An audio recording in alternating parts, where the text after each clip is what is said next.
Habang papalapit ang PBA Season 50 Commissioner's Cup, agad na simula ng Converge Fiberexters ang paghahanda sa pagdating ng kanilang bagong import na si Kyler Kelly. Ang ibang detalye alamin sa eksklusibong pag-abante ni Zuz Valdez. Sports Now. Sports Now. Exclusive.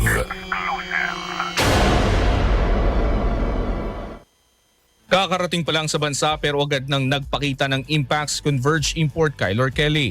Tumulong ang 7-foot center sa 92-87 na tune-up win ng Fiberexters laban sa Blackwater Bossing. Sa Gatorade Hoops, ipinakita ang presensya sa depensa at sa loob ng paint.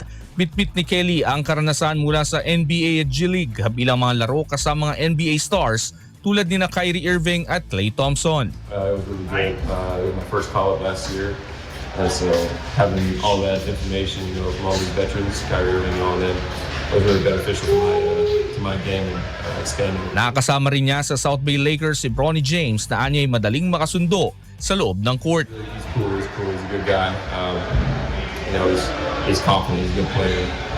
I just hope he gets a chance to show what he can really do on court. Ayon kay Kelly, naging natural ang kanilang koneksyon sa ensayo at mga laro. When I was there, practice and games, me and him were always throwing the lob, catching the lob, so we had a good connection there.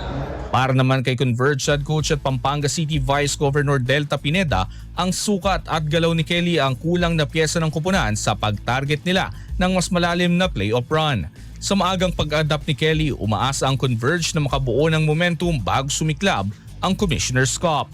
Ako si Zuz Valdez, Abante Sports, nauna.